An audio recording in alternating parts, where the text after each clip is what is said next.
Kashmiri Hindus are Jews, but unfortunately India is not Israel.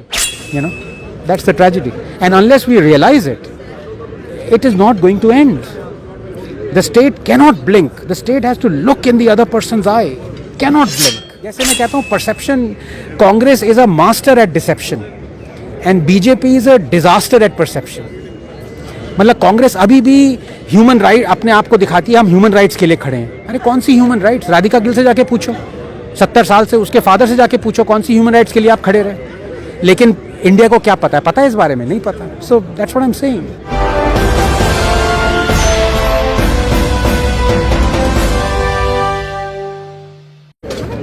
Global Kashmiri Hindu conclave जो इस समय चल रही है दिल्ली के अंदर, वहाँ मुझे आनंद जी मिले हैं.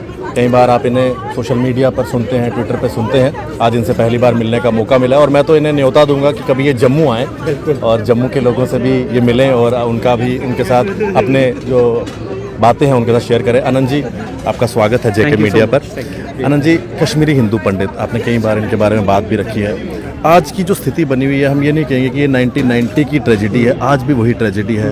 आज भी हमारे एम्प्लॉयज़ जो कश्मीर नहीं जा रहे हैं, टारगेटिंग किलिंग्स चल रही हैं, उन सब चीज़ों को आप कैसे देखते हैं? एक ही इसमें वो है कि मैं कभी भी आज तक मैंने चोरों को और क्रिमिनल्स को ब्लेम नहीं किया.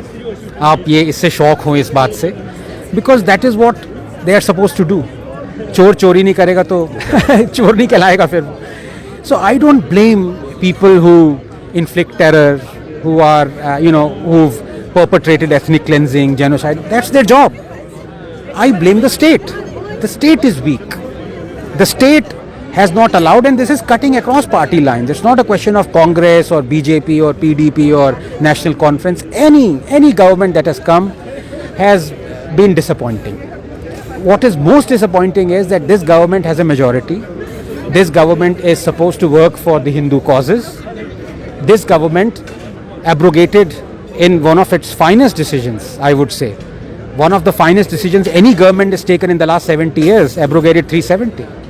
Why is it pussyfooting? I don't understand this. So I don't blame those monsters who perpetrated violence against Kashmiri Hindus. I blame ourselves. As I say, Kashmiri Hindus are Jews, but unfortunately India is not Israel. That's the tragedy. And unless we realize it, it is not going to end. The state cannot blink. The state has to look in the other person's eye. Cannot blink. It's a disaster if the state blinks. मेरा एक छोटा सवाल रहेगा. आपने 370 का जिक्र किया.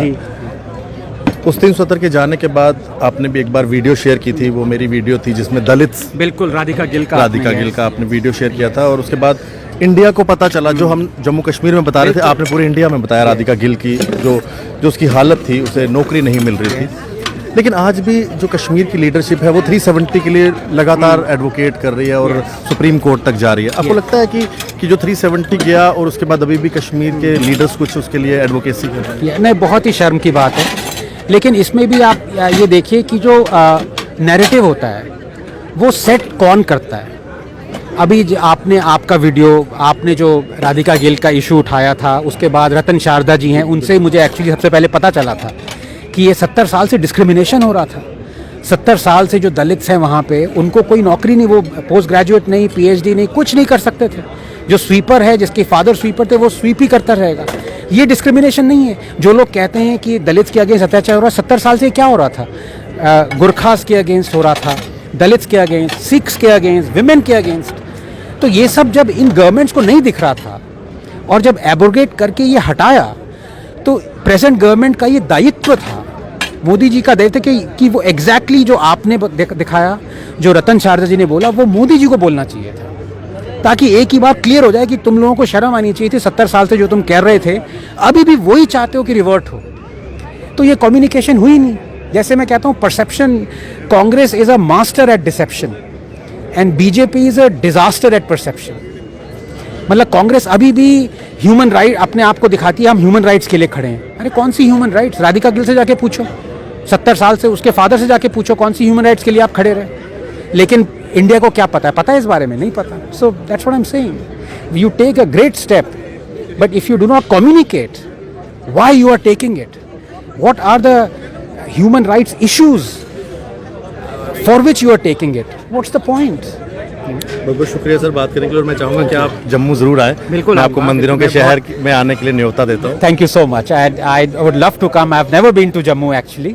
मेरे बहुत डॉक्टर्स हैं, एक द बोन डॉक्टर हैं विकास Pada ji, Vikas Pada ji is absolutely wonderful person. There so many others, so it would be a real pleasure and honour to come. बहुत बहुत शुक्रिया सर बात करने के लिए। Thank you so much. Anand Ranganathan ji हमारे साथ बात कर रहे थे और बड़ी अच्छी बात की उन्होंने, और मुझे लगता है कि 370 की आज भी जो लोग एडवोकेसी कर रहे हैं वो शायद इस बात को सुनेंगे और राधिका गिल को एक बार उसको देखेंगे, उसके परिवार को देखेंगे, तो उनको समझ आएगा कि वो किसकी पैरवी कर रहे हैं, उस 370 की जिन्होंने दलितों के अधिकार छीने।